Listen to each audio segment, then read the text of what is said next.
সর্বাগ্রে এই মহান আল্লাহর প্রশংসা গুণকীর্তন গুণগান সবেমাত্র তিনারই জন্য, যিনি আজকে আমাদেরকে এই জুমার দিনের মসজিদে একত্রিত করেছেন, আরামকে হারাম করে এই জায়গাতে এসছেন।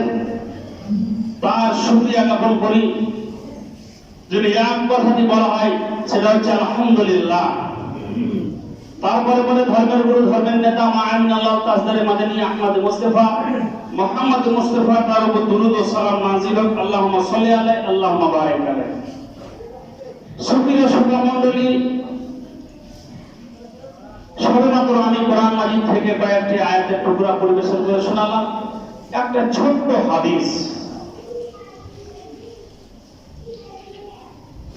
পৃথিবীতে আল্লাহ তাআলা কোরআন মাজিদকে পূর্ণাঙ্গ হিসেবে দান করেছেন, শুধু আমাদের কল্যাণের জন্য।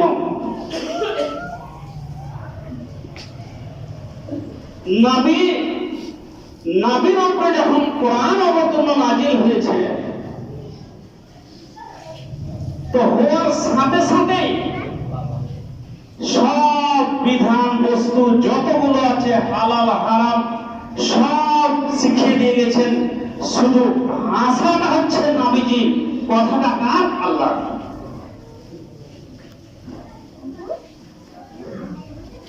আজকে আমরা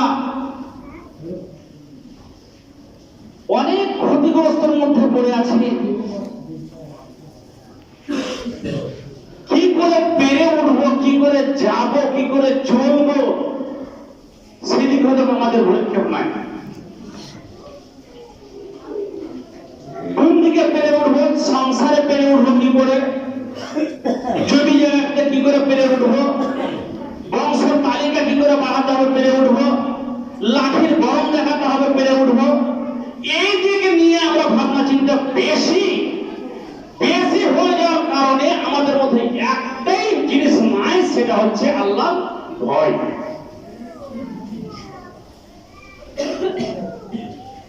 আজকে পৃথিবীর দিকে তাকিয়ে দেখেন, আপনার গ্রামের দিকে তাকান, অন্য অন্য গ্রামের দিকে তাকান, যত যা হচ্ছে টেলিভিশন আর মোবাইল আর ইউটিউব আর ফেসবুক, যত যা শুনছেন দেখছেন, শুধু নাই এক আল্লাহর ভয়। ছোট মানুষের ভিতরে যদি আল্লাহর ভয়, তাকওয়া, পরহেজগার, মুত্তাকিন ঢুকে যায়, তাহলে গুনাহ করতে দ্বিধাবোধ হবে। ভয় যতক্ষণ পর্যন্ত না আসবে ততক্ষণ পর্যন্ত কোনো ইবাদত কবুল হবে না, আপনার ইখলাস ঠিক হবে না, আপনার তাকওয়া ঠিক হবে না, কোনো ইবাদতই কাজে হবে না। ভয় বস্তুটা যে লুকিয়ে রয়েছে সেটা আমরা বুঝতে পারছি না। একটাই জানি, মরবো যেদিন মাটি দিয়ে চলে আসবে গোরস্থানে সব গ্রামবাসীরা, ওকে মেরে তো কেউ দেখবে না সেদিন আমার কবরটা, যে তুমি কেমন আছো চাচা, 2-4 দিন পরে এরকম কেউ দেখবে না। বিশ্বনবী জনাব মুহাম্মদ রাসূলুল্লাহ সাল্লাল্লাহু আলাইহি ওয়াসাল্লাম বলেছেন,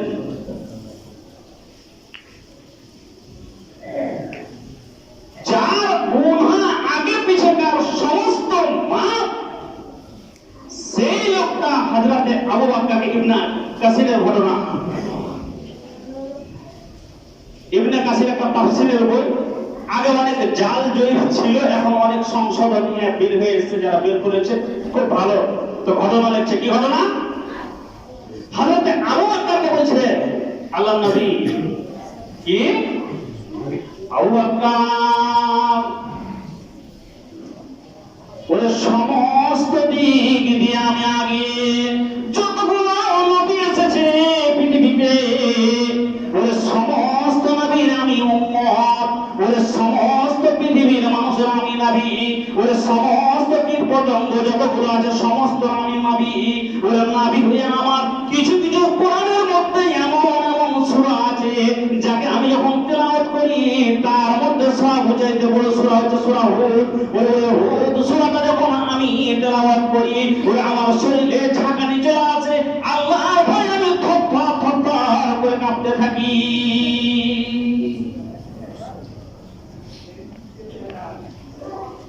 আয়াত লাস্টে যাব কয়েকটা হাদিস বলে দিয়ে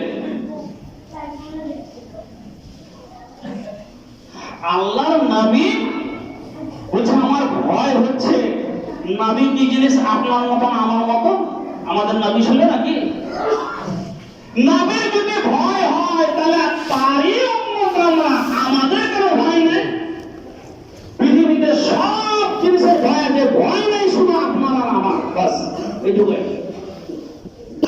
ভয় যদি থাকবে তাহলে যত রকমের অশ্লীল কাজ হচ্ছে কোনোদিন হবে না সব ঠিক জায়গাতে হয়ে যাবে আজকে যদি একটা কথা বলি আজকে জুমার দিন আপনাকে কে নামাজ পড়তে আসতে বললেন কে বলেছে কোন মৌলবী হেড মৌলবী বলেছে না মোস্তাকিম মাওলানা বলেছে না আর কোন মাওলানা বলেছে জুমার দিন তোমরা যাইলে আর বাদ বাকি পড়বে না নামাজ